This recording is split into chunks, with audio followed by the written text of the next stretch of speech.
I will not regret this decision at all.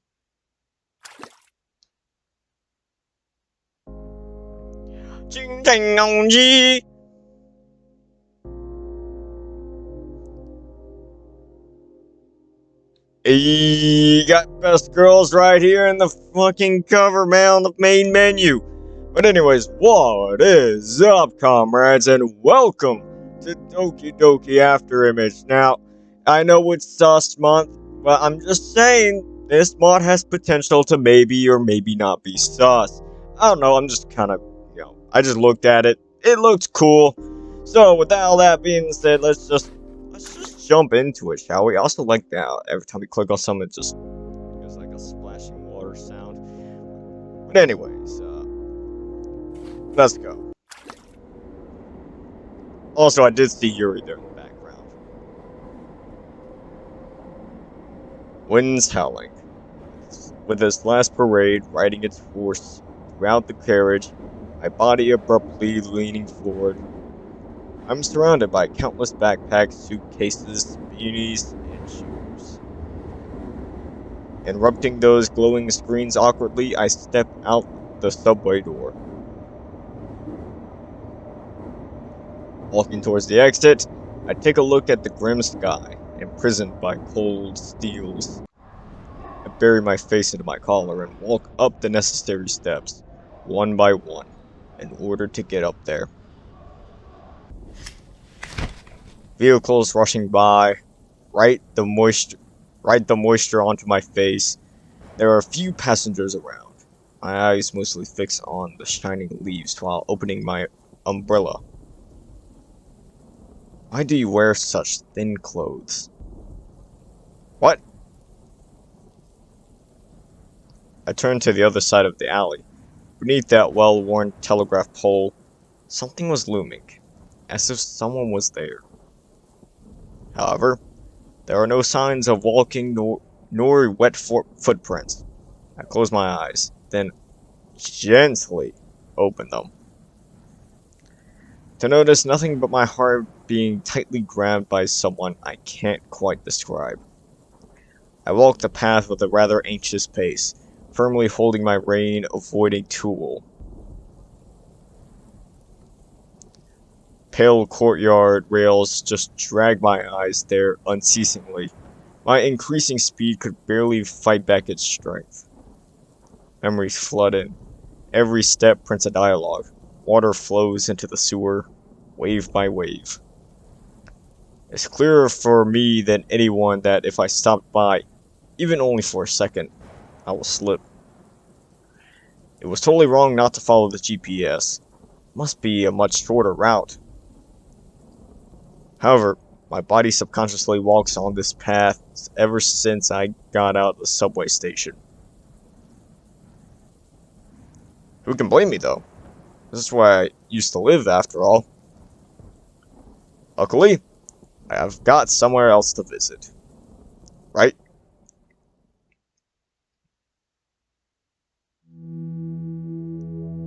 Oh, we in Axe?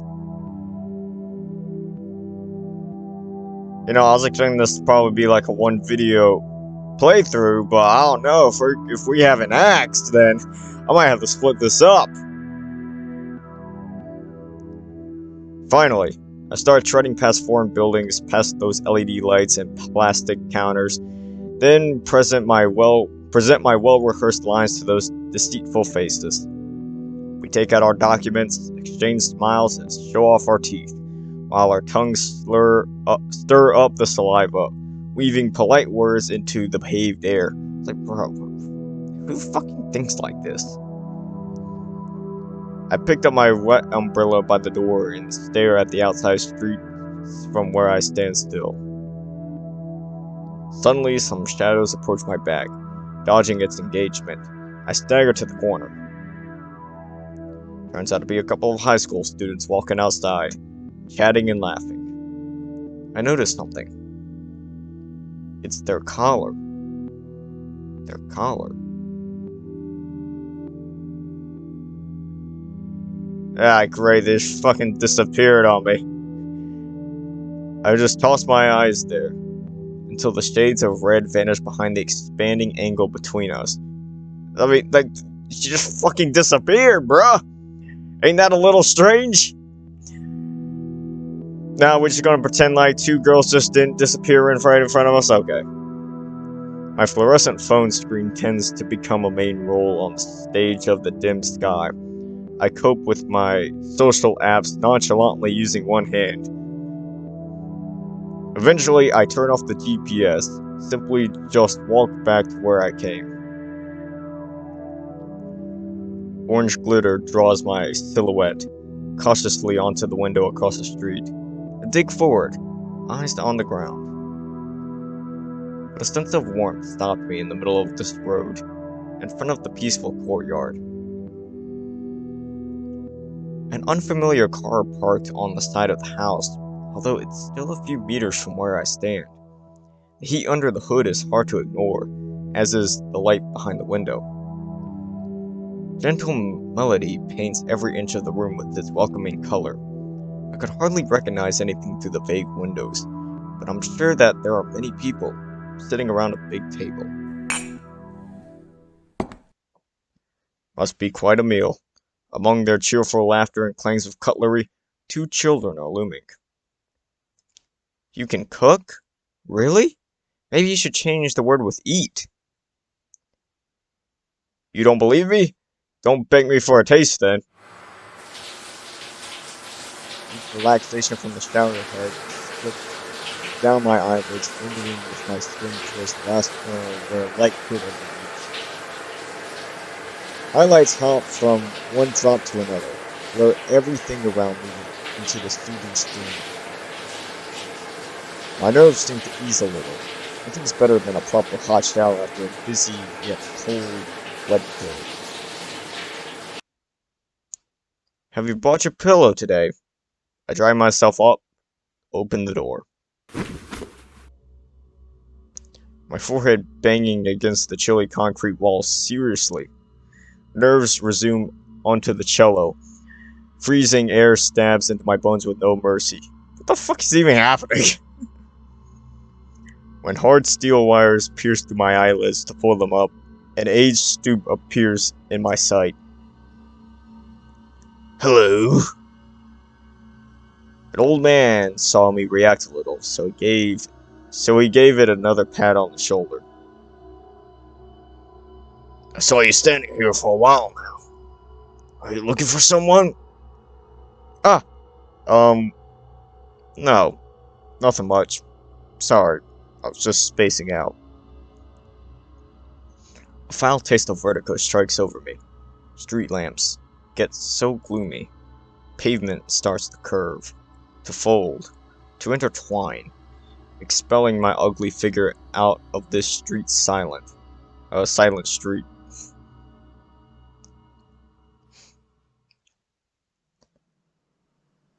I sit in front of my desk, fiddling with my boring pen. My brain won't stop replaying it all. Images getting tossed onto the desk and crashed to pieces before I could examine them correctly. I look at my bookshelf at the least appealing corner. It still lies there. Pulling it out, dust begins to wake. I gently turn the pages over. Along with the inferior lines, then I pick up the creased paper, unfold it, and hold it on my palms. I sigh to myself. With the air leaving my mouth, the once floated dusts now start to become more visible under my table lamp. The most familiar handwriting in my life lies there faintly, unable to breathe even once. I try to fold it back, yet my body remains limp. Before long, I stand up and walk to the living room. It's probably midnight now, but I still want to take a walk. It's not like I'll be able to know who or what awaits me in my dreams, or another night without any dreams. I managed to reach the doorknob in darkness. Great, we're back in the exit music house. What a day. I gently open the door. Boo! I'm caught off guard. stagger back against the door frame, barely maintain my balance. I catch my breath, then stand up and look at the doorway. What's happening? I swear I've heard something.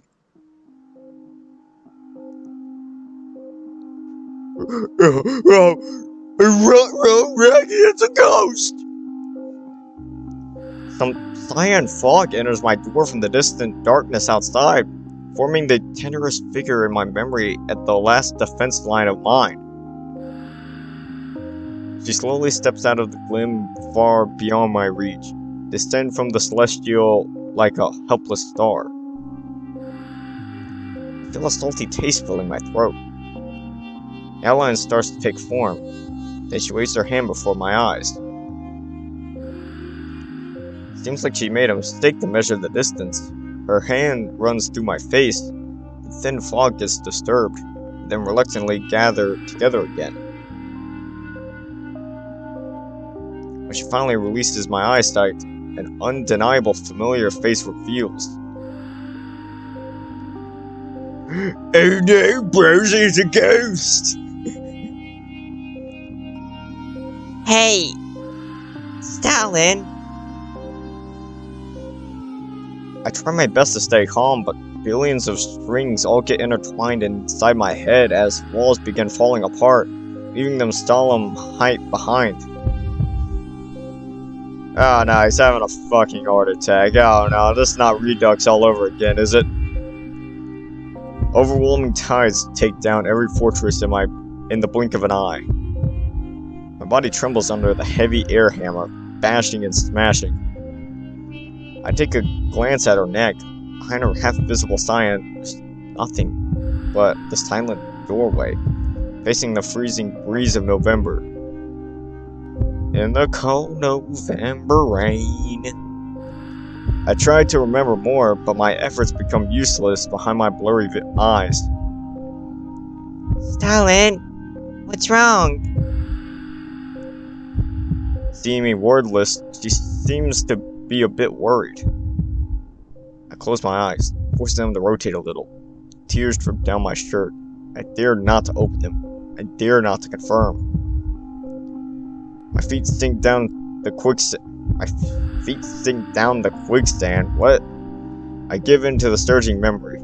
Let them drag me down to the bottom. Only the cold air reminds me of my delicate presence. Hey! Hearing her call, I open my eyes without any hesitation. The cyan figure's still there. Fog constantly fades at the edge of the outline, as if she were to disappear into the vast world of any second now with the blow of a storm. Luckily, there's no storm tonight, or the vast world.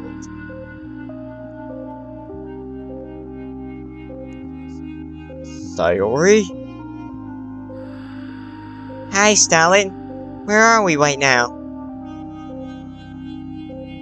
Her voice is very hoarse, but her tone remains heart-lifting, as if nothing has ever changed. I chose my words, edited them, considered them. I scrutinized my thousands of phrases and thousands of lines of poems, thousands of times, trying to find the most proper way to reply to her. Finally, I let out a long sigh. Man, I'm letting out a long sigh with your fucking choice of vocabulary, man. What the fuck? You really gave me a heart attack back there. I reach out to pat her on the shoulder, but my hand just goes through her body, leaving only the darkness around the door. It's always so interesting to see you get flustered. I didn't know. I was just about to take a walk outside and you suddenly... She lets out a giggle.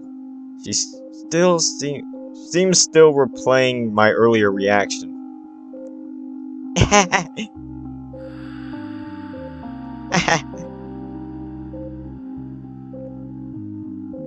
Our eyes meet as her laughter begins to dim. Even though we are standing at a close distance, my gaze seems to be carried 1,000 miles away, traveling to the end of time. Here where even light could not reach, I finally found my sky blue eyes. Although they are unable to escape the siege of stiff cyan, I remember their original killer. I see limpid tears emerge from there, soaking her pillow, her Mr. Cow, her paper beneath her pen. What? How are you doing?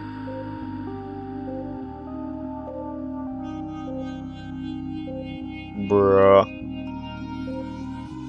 She lowers her head, tears licking through her fingers unstoppably.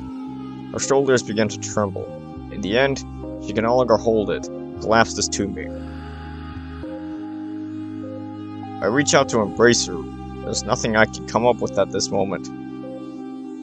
I think a hug is the best thing I can do now. But she goes right through my body as she crashes to the ground. Endless sorrow kicks in, drowning, slaughtering. A lighting tears my heart in half. I crouch down to lift her up, to hug her tightly.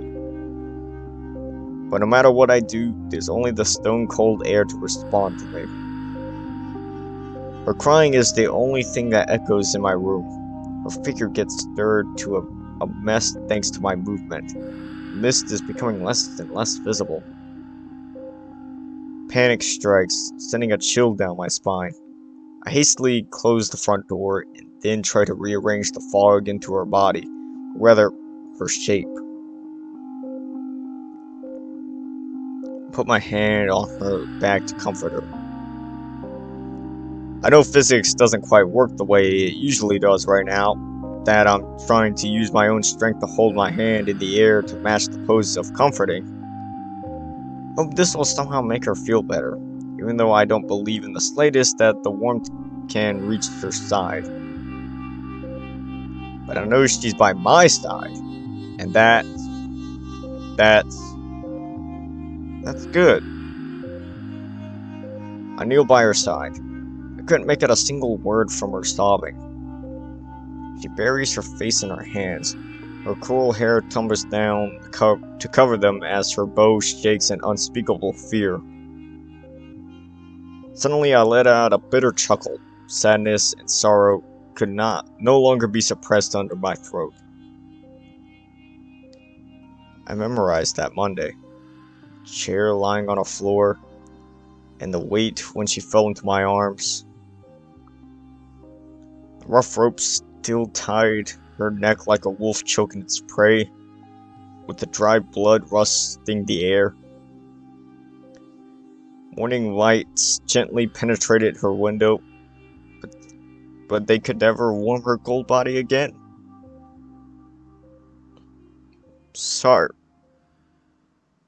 I'm sorry. Once again, I try to reach her, but the result is all the same.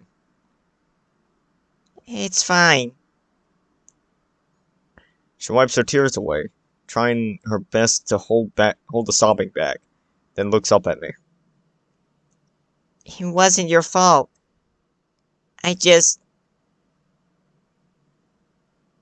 Her gravely voice is barely recognizable. I can see her throat struggling under that awful bruise on her neck, as if the rope's still there. Does it hurt? She nods. Don't talk, okay? I'll get you some water. I freeze the moment I stand up. Stupid! I can only turn around to face her in awkwardness as I find her clutching the end of my jacket. I reach out to take her hand in mine with disbelief. Out of the blue, hers gets lifted up by me successfully. Sadly, there are too many details in my reality. Soon I find out that she's just cooperating. However, a small sense of warmth flows out from her fingertips. Yet, it disappears before I can pay more attention to it. What How are you doing? I'm fine. She forces a smile. Why? Now's not the time for that. Are you hungry? A sentence pops out of my mouth without me noticing as I'm trying to change the subject. I'm a fucking ghost, Stalin. How am I hungry? She looks at the ground, helplessly. This is enough.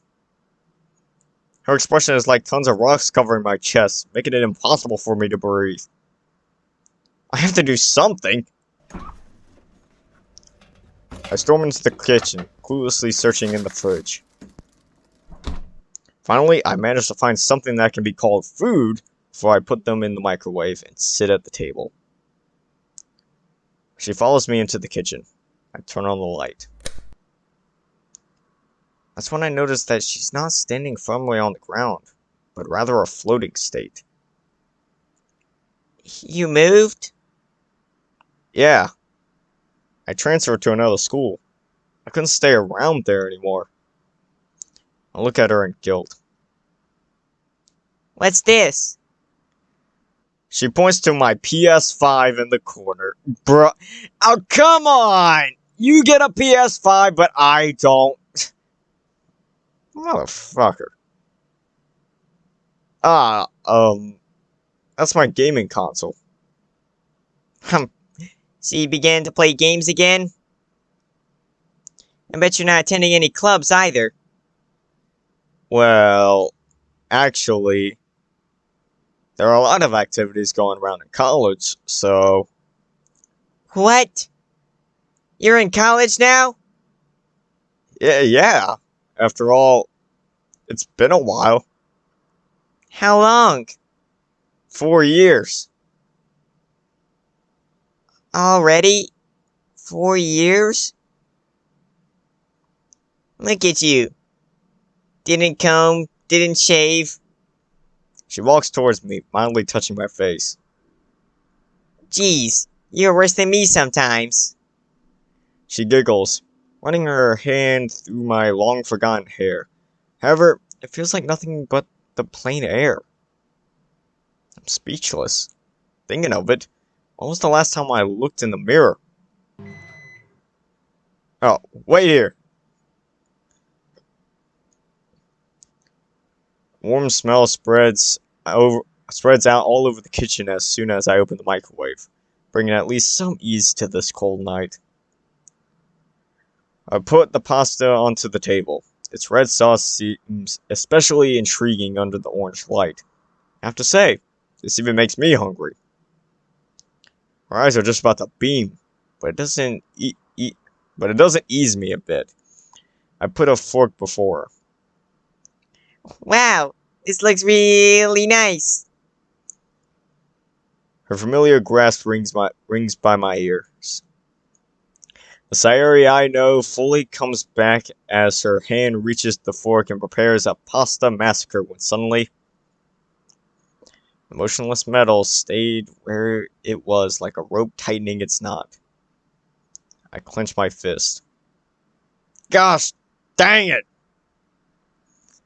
I curse the fucking pasta in my mind. I want to burn the table. I want to crash the useless microwave. You can have it. You didn't eat on time, right? I can tell. I smile. No one knows me better than you. Otherwise, why would you bring yourself an extra fork? I take up my fork. Yeah, I can hardly move them. Their weight is beyond all measuring, sealing all my senses. I can't move them an inch, even if I have the power to rewind day and night. Hurry, it's getting cold. Well, it's still a bit too hot right now since I heated it too long, and, I want to slap myself in the face. What kind of bad excuse is that? Anyway, I start eating. Food. It's a bit hot, to say the least. It's not my problem to worry about. I just mix up the sauce with random intertwined curves and stuff whatever it turns out to be into my mouth.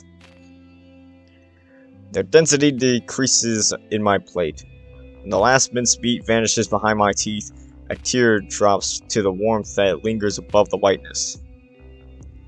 I reach out to take some napkins with my mouth full of pasta. Sayori sits across the table, holding her chin. She seems better. Your cooking is not so bad after all. She taps her finger on the table as her legs dangle below it. Her smile looks so beautiful under the only light that illuminates this empty room. How did you know? I gulp down some water, wiping my face with the napkin. I don't know. It's just that watching you eat makes me feel better. Reminds me of what pasta tastes like, I guess. And the look on your face tells me everything.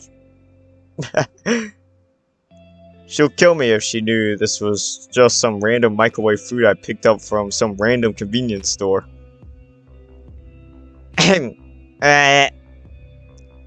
Suddenly she coughs severely. I see her try to touch her throat. I'll drink some more. I think I'm crazy, but I guess grasping the straw is all I can do now. So I take down 3 glasses of water in one go. I notice that she's gulping too. Her facial expression seems a lot easier now. I recall everything she has done after we meet. How do I know that this is actually working? Or is she just pretending to not worry me? I look at the slowly appearing smile on her face. I believe her. Any better? I smile and bittersweet. Just don't touch it, okay? It hasn't healed yet. Let me take a look. I walk over to examine her neck. I mean, it looks very blue to me. Ghost cyan mist cannot hide her pain. I know what their color are supposed to be. Great. The texture of woven rope has been imprinted into her soft skin in cold blood, turning her inner flesh out. The valley that orbits her neck is not even scabbed yet, and the blood is still seeping out from it, drip by drip. The grain shivers with her every breath, and the fiber that hasn't left her neck yet is like millions of sharp blades stabbing into the bottom of my heart without remorse. I'm sorry. It's okay. I said it. It wasn't your fault. It wasn't anyone's fault. She murmurs to herself. I take her hands, washing them. Her fingertips are stained with blood. The nail of her index finger from her right hand has been ripped over.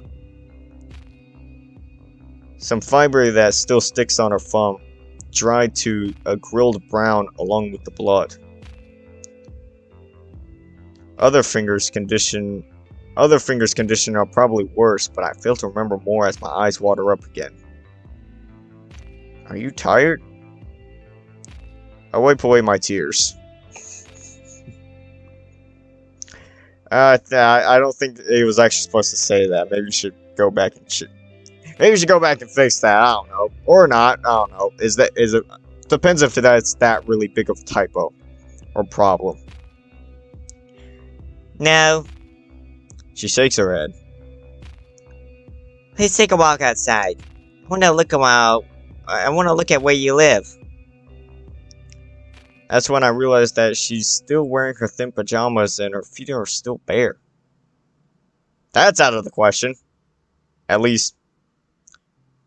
But she just chuckles.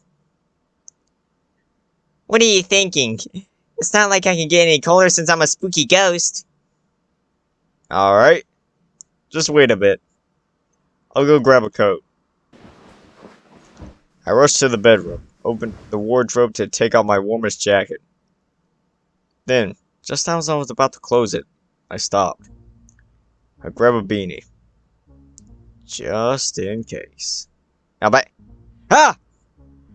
As I brush Sayori jump scare. That's 2 scores for Sayori. Really, Sayori? Ah, you have to learn to watch your back. You'll pay for this. Well, how about seeing how you will pay for this mess first? She then begins to check my room, hands behind her back. Would you look at this? Gosh, what even is this? You know what you look like? Guess next time you're going to put my name on that list of yours, right? President Sayori? You bet. I follow her out of the room with the beanie in my hands. Then I push the doorknob, once again embrace the cold night. With Sayori behind my back. So, have we been here before? It doesn't seem so unfamiliar. Yep, I didn't move that far. Remember that forest we used to hang out? It's not far from here since it's the suburb. Let me think. Ah! Is there a lake where we buried our time capsule by it? I smile. Yeah, beneath that biggest tree. We walk past the only street lamp as my shadow gets stretched into the darkness beyond me. Can the others see you? I'm not so sure, since I just woke up like hours ago and haven't seen anyone else besides you. You just woke up? I look at her in confusion. Yeah. Had a long, long dream. Like really long. Dreamed about lots of stuff. I remember hearing you talking with someone, and then when I regained my eyesight, well, you were there, sitting in your bedroom, reading something. But I don't think you noticed me, so... So that's how you get your first score? We continue to walk under the artificial light. What about the festival? What happened after, how's Natsuki and Yuri doing? I guess I'll just tell her the truth. From what Monika told me, the atmosphere was a little dim. The festival fell apart due to a lack of visitors. Didn't help that the ones who were there didn't really care for it. And then, of course, well, you know what happened. Monika. What's wrong? Oh, it's nothing. Don't worry about it. What happened to our club after the festival?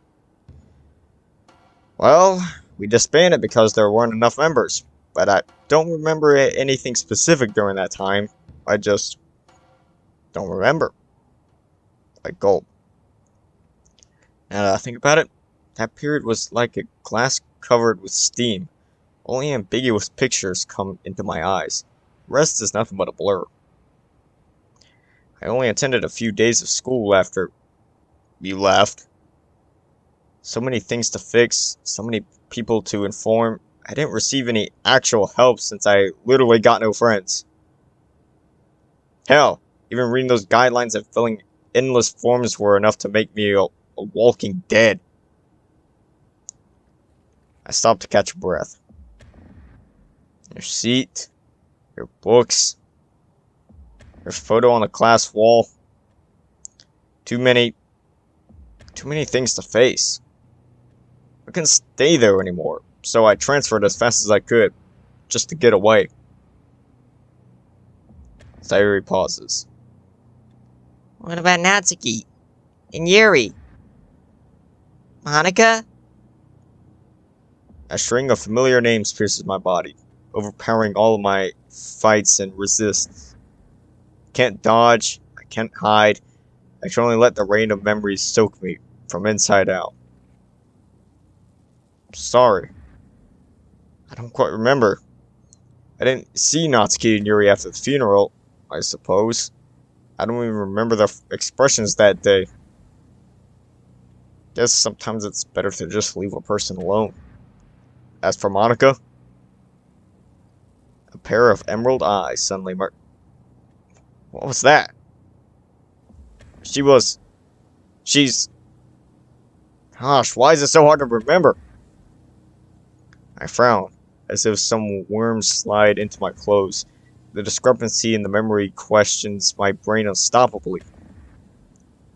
I think I've had met Monika after that. We talked. Like a lot. But it feels like I wasn't there. That I wasn't a part of it. When I try to remember more of it, the memory just abruptly jumps to my new school part. It doesn't match.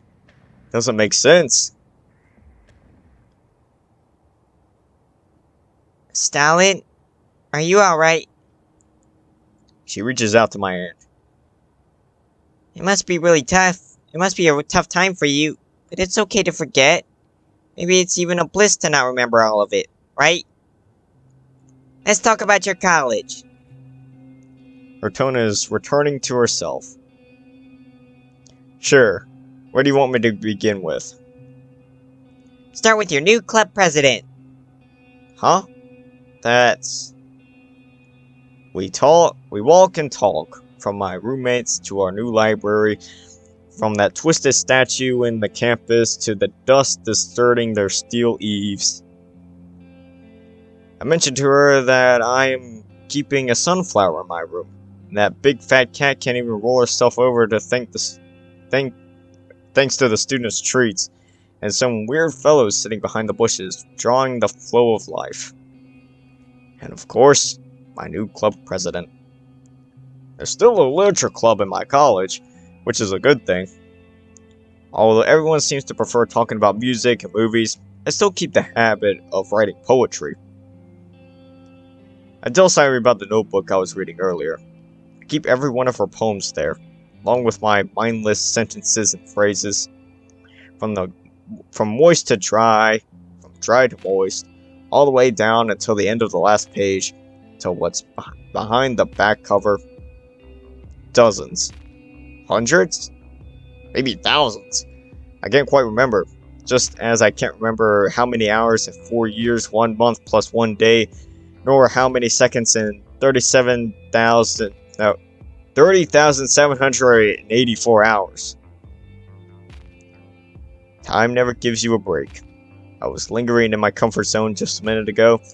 Then I got thrown away into a place where 2 parallel lines meet a minute after, chasing the glassy butterfly at the edge of my reality.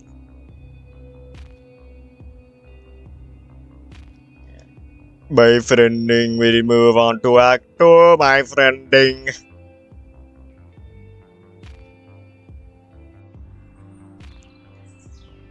Like, you know what? Should we end it here?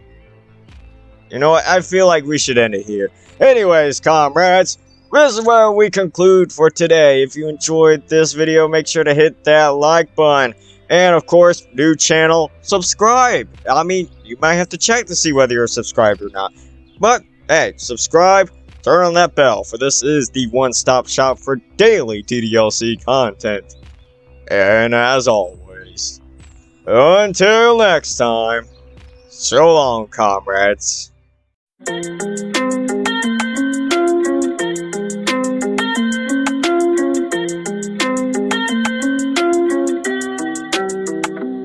I need an anime girl that be fucking with me. A little badass bitch that gets down on her knees, screaming out senpai while she taking the D. Baby girl, I'ma have you yelling kimochi. I need an anime girl that be fucking with me. A little badass bitch that gets down on her knees, screaming out senpai while she taking the D. Baby girl, I'ma have you yelling kimochi.